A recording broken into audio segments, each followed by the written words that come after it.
Hello gents, welcome back to my YouTube channel. ഇത് നമ്മുടെ YouTube ചാനലിലെ ഫസ്റ്റ് മൂവി റിയാക്ഷൻ വീഡിയോ ആണ്. Empuraan movie reaction video ഇഷ്ടമെങ്കിൽ subscribe ചെയ്യാനും നിങ്ങളുടെ അഭിപ്രായം എന്താണെന്ന് കമന്റ് ചെയ്യാനും മറക്കണ്ട. എന്റെ ദൈവമേ, ഒന്നും പറയാനായിട്ടില്ല. അടിപൊളി എന്ന് വെച്ച് കഴിഞ്ഞാൽ ഒരു ഇന്റർനാഷണൽ ലെവൽ സിനിമ കണ്ടുകൊണ്ടിരിക്കുന്നതിന്റെ ഇടയ്ക്ക് ഞാൻ തന്നെ ഒരു 45 വട്ടം ആലോചിച്ചു, ഒരു മലയാള സിനിമയ്ക്കാണോ നമ്മൾ ടിക്കറ്റ് എടുത്ത് വന്നിരിക്കുന്നതെന്ന്. ഞാൻ നിങ്ങൾക്ക് ഉറപ്പ് തരാം, 200 രൂപ മുടക്കാണ് ടിക്കറ്റ് എടുത്തത്.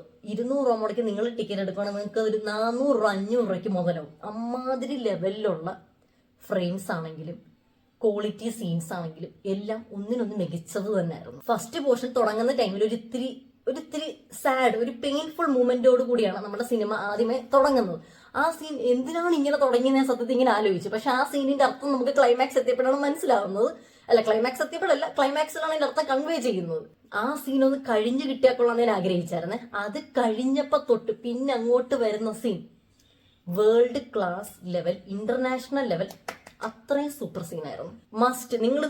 മസ്റ്റായിട്ട് നിങ്ങൾ തിയേറ്ററിൽ തന്നെ പോയിരുന്ന് കാണണം. കാരണം ആ ഒരു ക്രൗഡിന്റെ കൂട്ടത്തിൽ പോയിരുന്ന് കണ്ടെങ്കിൽ മാത്രം നിങ്ങൾക്ക് ആ ഒരു റൊമാൻറ്റിഫിക്കേഷനും ആ ഒരു സൗണ്ട് എഫക്ട്സ് ഒക്കെ ചെവിയിലടിച്ച് കയറുമ്പോൾ ഉള്ള ഒരു ഫീൽ ഉണ്ടല്ലോ.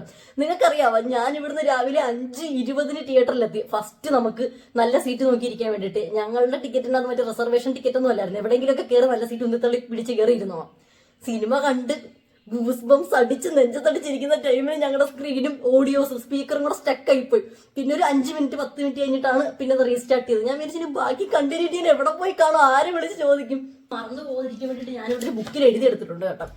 മെറിറ്റ്സ് പറയാനായിട്ടാണെങ്കിലും costume, location, equipments, VFX, makeup, editors, ഇനി എനിക്ക് ആരൊക്കെ പറയണമെന്നറിയത്തില്ല.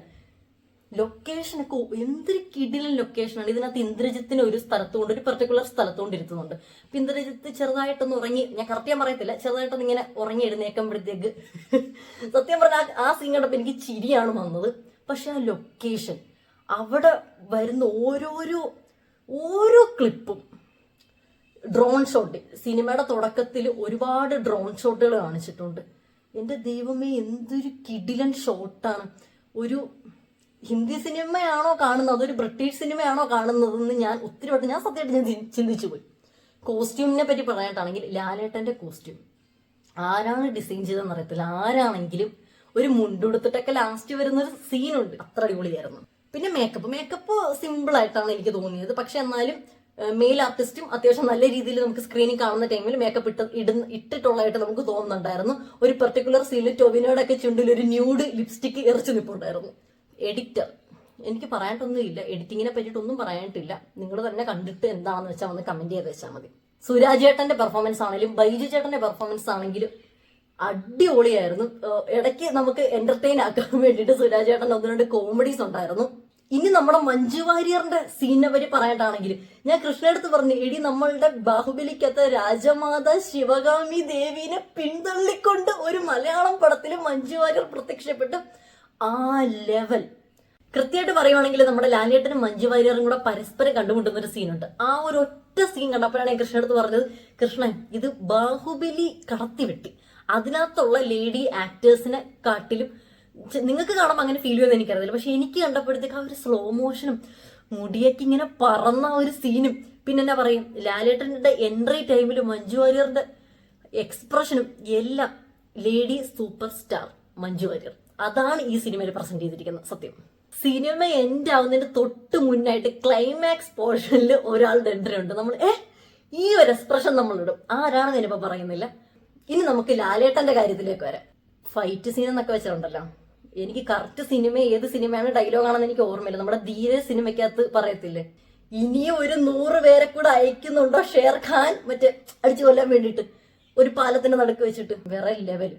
പിന്നെ എനിക്ക് പറയാനുള്ളത്, നിങ്ങൾ ലൂസിഫർ കണ്ടിട്ടില്ലെങ്കിൽ മസ്റ്റായിട്ട് അത് കണ്ടിട്ടേ പോകാവുള്ളൂ. നിങ്ങൾക്ക് അതിന്റെ ഒരു കണ്ടിന്യൂറ്റി കിട്ടത്തില്ല. I think this story conveying ഒരു റിവെഞ്ച് ഹോൾഡ് ചെയ്തിട്ട് ആ ഒരു റിവെഞ്ചിനെ എങ്ങനെയാണ് അവരുടെ ആ മനസ്സിൽ നിന്ന് അത് ഉരുകി എരിയിച്ച് തീർക്കുന്നുള്ളൊരു റിവെഞ്ച് സ്റ്റോറിയാണിത് കൺവേ ചെയ്യുന്നത്. തോന്നിയിട്ടുള്ള ചില നെഗറ്റീവ് സൈഡ് എന്താണെന്ന് വെച്ചിട്ടുണ്ടെങ്കിൽ മൂവിയുടെ ലെങ്ത് ഏകദേശം 3 hours എബോവ് ഉണ്ട് മൂവിയുടെ ലെങ്ത്. ആൻഡ് ഓരോ സ്ലോ മോഷൻ സീൻസ് വരുമ്പോഴത്തേക്ക് ഓൾറെഡി ആ സീൻസ് സ്ലോ മോഷൻ ആണല്ലോ, അതിനകത്ത് ഇത്രയും കൂടെ അത് വലിച്ചു നീട്ടുന്നതായിട്ട് എനിക്ക് ഫീൽ ചെയ്തു. പിന്നെ നമ്മുടെ മെയിൻ ആയിട്ടുള്ള ഹീറോസും ഹീറോയിൻസും വരുന്ന ആ ഒരു ടൈമിൽ ഒരു എൻട്രി സീൻ ഭയങ്കര ഹൈപ്പുള്ളതായിരിക്കുമല്ലോ. നമുക്കിപ്പോൾ ലാലേട്ടനെ കാണുമ്പോഴാണെങ്കിലും പൃഥ്വിരാജിനെ കാണുമ്പോഴാണെങ്കിലും മഞ്ജു വാര്യറിനെ കാണുമ്പോഴാണെങ്കിലും എൻട്രീസിന് എപ്പോഴും ഹൈപ്പുള്ളതായിരിക്കുമല്ലോ. ഇതങ്ങനല്ല, ഇത് ഓരോ സീനും എൻട്രി സീനാണ്, ഓരോ സീനും ഹൈപ്പുള്ളതാണ്. അപ്പൊ അതുകൊണ്ട് മൂവി ലെങ്ത് ഇത്തിരി കൂടിപ്പോയതായിട്ട് തോന്നി. എന്തൊക്കെ പറഞ്ഞാലും അടിപൊളിയാണ്. നിങ്ങൾ തിയേറ്ററിൽ തന്നെ പോയിട്ട് മസ്റ്റായിട്ട് ഇത് കാണുക. ആൻഡ് എൻ്റെ റിയാക്ഷൻ വീഡിയോ ഇഷ്ടപ്പെട്ടിട്ടുണ്ടെങ്കിൽ ഇപ്പൊ തന്നെ ചാനൽ സബ്സ്ക്രൈബ് ചെയ്ത് കൂടെ മറക്കണ്ട. ആൻഡ് അഭിപ്രായം എന്താണെന്ന് വെച്ചിട്ടുണ്ടെങ്കിൽ കമന്റ് ചെയ്യാനും മറക്കണ്ട. എനിവേ, ഒരു വേൾഡ് ക്ലാസ് മൂവി നമുക്ക് വേണ്ടി സമ്മാനിച്ച രാജുവേട്ടൻ്റെ അടുത്തും ഇതിന്റെ റൈറ്റർ മുരളി ഗോപി എടുത്തും ഇറങ്ങിയിട്ടില്ല ഇന്നേ വരെ മലയാളത്തിൽ ഇതേ കണക്കിലൊരു ഫിലിം ഇറങ്ങിയിട്ടില്ല. ഇതിനകത്ത് യൂസ് ചെയ്തിരിക്കുന്ന ഓരോ എക്യുപ്മെന്റ്സ് ആണെങ്കിലും നമ്മളാരും ഇതിനു മുന്നേ ഒരു ഫിലിംസിലും നമ്മളുടെ മുന്നിൽ അത്രയും ഫെമിലിയർ ആയിട്ടുള്ള കാര്യങ്ങളൊന്നും അല്ല യൂസ് ചെയ്തിരിക്കുന്നത്. ഈവൻ ലൊക്കേഷൻ ആണെങ്കിൽ പോലും നമുക്ക് ഫെമിലിയർ അല്ലാത്ത ഒരുപാട് അത്രയും സൂപ്പർ ആയിട്ടുള്ള മൂവി ലൊക്കേഷൻസ് ഇതിനകത്ത് നമുക്ക് കാണാൻ വേണ്ടി സ്പോട്ട് ചെയ്യാൻ വേണ്ടി പറ്റുന്നതാണ്. ഏതൊരു ഇന്റർവ്യൂവിൽ പൃഥ്വിരാജ് പറയുന്നുണ്ടായിരുന്നു അവർ മൾട്ടിപ്പിൾ ആയിട്ടുള്ള ക്യാമറാസ് യൂസ് ചെയ്തിട്ടുണ്ട് ഇതിനകത്ത്. ലൈക്ക് സോണിയുടെ ക്യാമറ, ഈവൻ ഐഫോൺ ക്യാമറ വരെ ഇതിനകത്ത് യൂസ് ചെയ്തിട്ടുണ്ടെന്ന് പറയുന്നുണ്ട്. പക്ഷെ അത് ഏത് ക്ലിപ്പാണെന്ന് നമുക്ക് തിരിച്ചറിയാൻ പറ്റത്തില്ല, കാരണം അത്രയും മികച്ചതാണല്ലോ ഓരോരോ ക്ലിപ്സും.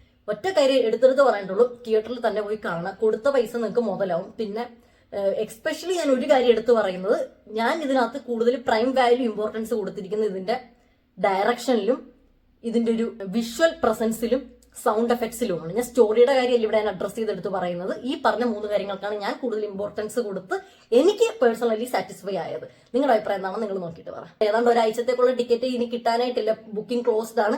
ഇടയ്ക്കിടയ്ക്ക് ഫോണിൽ നോക്കിക്കൊണ്ടിരിക്കുക. ബുക്കിംഗ് ഓപ്പൺ ആവുന്ന ടൈമിൽ തന്നെ പോയി ബുക്ക് ചെയ്യുക.